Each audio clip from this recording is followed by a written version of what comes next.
السلام علیکم، میں ہوں مسز خان اور آپ دیکھ رہے ہیں hot link news HD TV۔ آئیے لیے چلتے ہیں آپ کو آج کی تازہ خبر کی طرف۔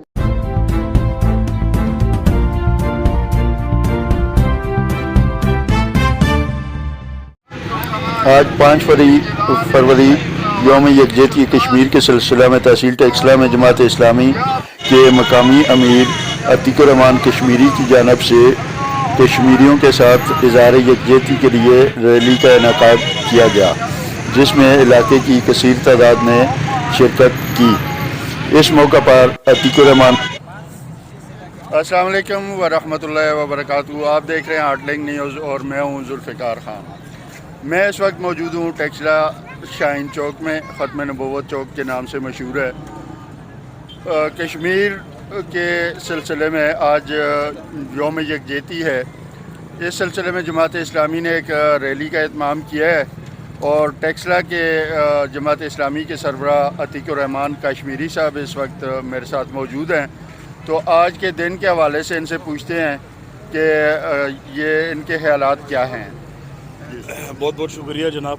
جیسا کہ آپ کے علم میں آج 5 فروری ہے اور 5 فروری پچھلے 35 سالوں سے پاکستان میں یوم یکجہتی کشمیر کے عنوان سے منایا جاتا ہے، اور اس کی ابتدا بھی جماعت اسلامی پاکستان کے مرحوم قائد جناب قاضی حسین احمد نے کی تھی، اور اس کا بنیادی مقصد تو مقبوضہ کشمیر کے لوگوں کو یہ پیغام دینا تھا پاکستانی عوام کی طرف سے کہ پاکستانی قوم کشمیر کے لوگوں کے ساتھ کھڑی ہے، اور پاکستانی قوم پچھلے 35 سالوں سے یہ پیغام مسلسل دیتی چلی جا رہی ہے۔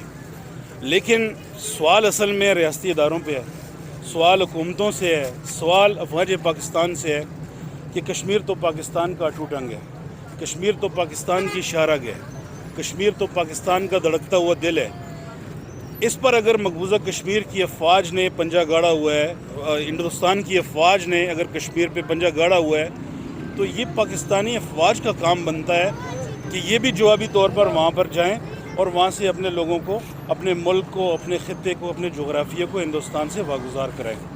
اور آج اس دن کی مناسبت سے ہم پھر کشمیر کے لوگوں کو یہ پیغام دیتے ہیں کہ اہل پاکستان آپ کے ساتھ ہیں، پاکستان کی قوم، ہمارے اور آپ کے دل ایک ساتھ دھڑکتے ہیں، ہمارے اور آپ کے جذبات ایک ہیں، آپ کشمیر کے لوگ پاکستانی ہیں اور ہم آپ کے ساتھ ہیں، پاکستان آپ کا ملک ہے، اور ہم افواج پاکستان سے، حکومت پاکستان سے یہی مطالبہ کرتے ہیں کہ وہ کشمیر کو آزاد کرانے کے لیے سفارتی جدوجہد کرے، وہ کشمیر کو آزاد کرانے کے لیے اخلاقی جدوجہد کرے، وہ کشمیر کو آزاد کرانے کے لیے فوجی اور عسکری جدوجہد بھی کرے۔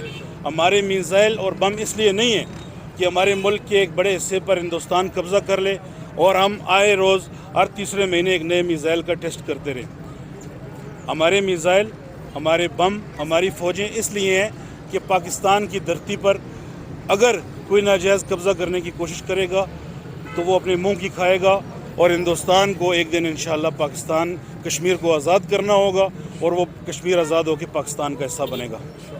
اچھا، بڑا ایک چبھتا ہوا سا سوال میرے ذہن میں آ رہا ہے اس حوالے سے۔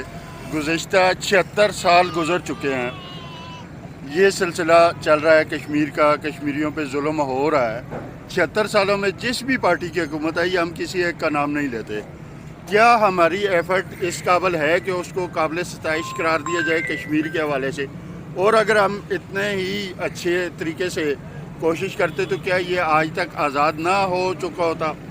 کشمیر کو آزاد کرانے کے کئی مواقع ہیں جو پاکستان کی ریاست نے اور افواج نے ضائع کیے ہیں۔ کرگل کے موقع پر ایک ایسا موقع تھا کہ ہندوستان کی گردن ہمارے پیروں کے نیچے تھی۔ بالکل۔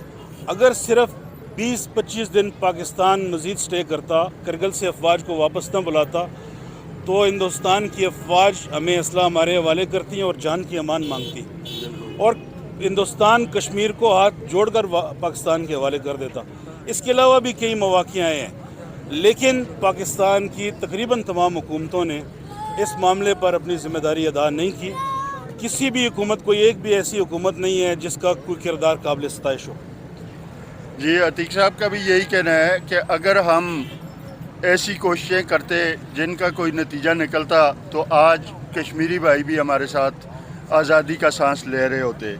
یہ جو کشمیریوں پہ ظلم و جبر اس وقت تک جاری ہے، اس میں کہیں نہ کہیں ہماری کمیاں، ہماری کوتاہیاں اور ہماری کوششوں میں صدق دل کا نہ ہونا بھی شامل نظر آتا ہے. یہی وجوہات ہیں. جی عتیق صاحب بہت شکریہ جی، آج آپ نے ہمیں ٹائم دیا. بہت بہت شکریہ جناب، تھینک یو.